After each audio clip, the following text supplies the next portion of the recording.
Hello, I'm Lisa from the Brattleboro Food Co-op, and today we're going to talk about and make something that is very near and dear to my heart, which is homemade vinaigrette.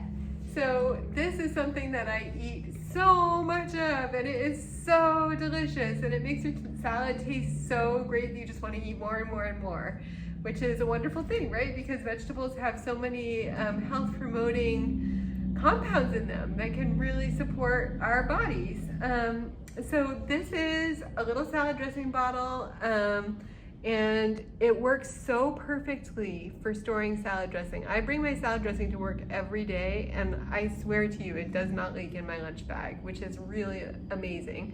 It has a special sort of a cap that has like a little lining in it that makes it really oil and vinegar tight, you could say. And so I keep it in a plastic bag to be sure, but it just doesn't leak. And it's great because when you have homemade vinaigrette, you always want to shake it a lot to make sure that it's totally incorporated before you put it on your salad.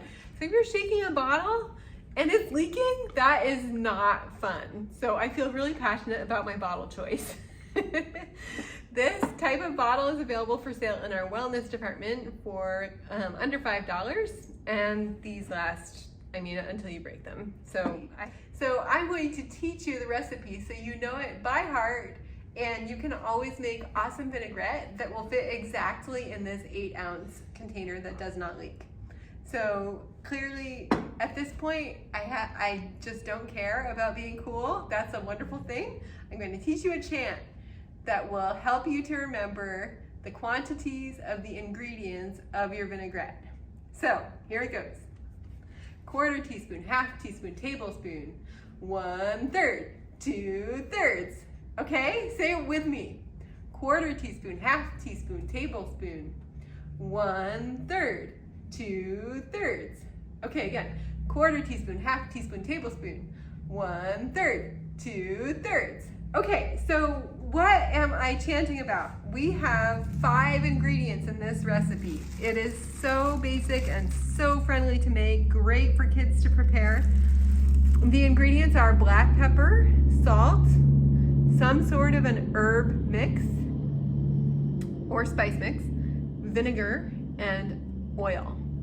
So, and that is in order. So it's a 1/4 teaspoon of black pepper, 1/2 teaspoon of salt, 1 tablespoon of an herb or spice mix, 1/3 of a cup of vinegar, and 2/3 of a cup of olive oil. And if you kind of think about it to yourself, like, which one would you want to drink more of? That sounds horrible. Vinegar or olive oil? Well, maybe neither one, but olive oil sounds less challenging, right? So olive oil, that's the 2/3 of a cup one. Vinegar is 1/3 of a cup.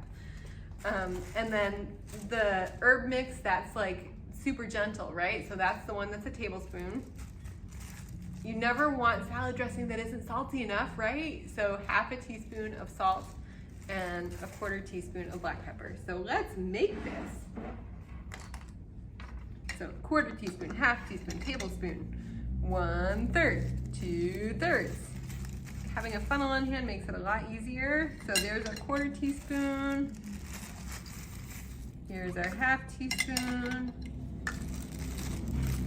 So today I chose to use za'atar, which is a spice mix that is so delicious. That's kind of like Turkish, Middle Eastern. And I'm only putting it in little by little so that it doesn't all get caught in one glob in my funnel. All right, and then 1/3 is the vinegar.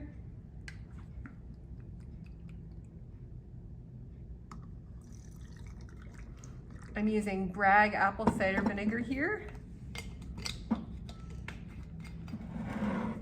which is, apple cider vinegar is one of the ingredients in the products that we sell that are in support of digestive comfort.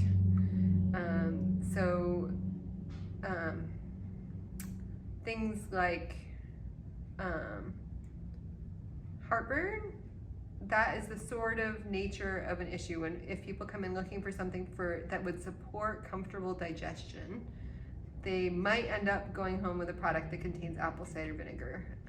So apple cider vinegar, besides being a food, is also kind of a medicine, or it at least supports digestive comfort. So 2/3 olive oil. So I'm gonna do it again. 1/4 teaspoon, 1/2 teaspoon, tablespoon. 1/3, 2/3. Have you got it? Now, like, once you know that, you can make yourself salad dressing in definitely under 5 minutes, probably less. Okay. So I talked a tiny bit about the apple cider vinegar. This is some really nice olive oil. And we're going to talk more about the brand in a minute, but just in general, some oils are really supportive of human health and some oils are less supportive of human health. So the oils that are the most supportive of our health for salad dressing are like olive oil, sunflower oil, avocado oil. You could get into fancy oils like pumpkin seed oil or like sesame oil. Those are all like really nourishing and just like from healthy nuts and seeds, right? And olives. So anyway, those oils do not cause inflammation. Some other oils that are like damaged fats or also canola oil can cause inflammation. And inflammation can happen anywhere in your body. It can happen in your joints, and it can happen in your arteries, it can happen in your brain. So all of us need less inflammation in general, I would say. So choosing oils that are not inflammatory when you're making your salad dressing supports the health of your family. And it's really amazing because the commercially available salad dressings pretty much all have canola oil in them. You have to look really hard to find a commercial salad dressing that doesn't have at least canola oil, if not many other oils that are not ideal, like soybean oil. So anyway, that is a couple of thoughts about our ingredients here. So once you have all the ingredients in your little bottle, just put on the cap and shake it really well before you use it. So I've never made this flavor of salad dressing with the za'atar, so I just went into the bulk section and looked at the herb mixes and smelled them, and that was the one that smelled so fabulous that I just couldn't resist, and I had to make that one. But you can just see, like, it's probably difficult to see on the camera, but there's tons of herbs in here, and it just looks so tasty. A little bit of sesame seeds. So we have a number of different herb mixes in our department in the bulk, where you can just take a little bit and buy as much as you need. That would be great in salad dressing. So for this 1 tablespoon, you could use an everything blend. That's something that we sell. It's sort of like what would go on everything bagels, but it has onion and garlic and lots of good things. You could use Mexican seasoning. You could use herbe de Provence, which is, it starts with the word herbs, herbe de Provence, and then ras al hanout, or za'atar, which is the one that I used. And then 2 other favorites that I have that we don't currently carry in the store are Italian herb seasoning and pizza seasoning. So every single one of those products that I just listed is made by Frontier Co-op. I recommend that you check out our Frontier Spice section looking for herb blends to see what you might want to put in your salad dressing.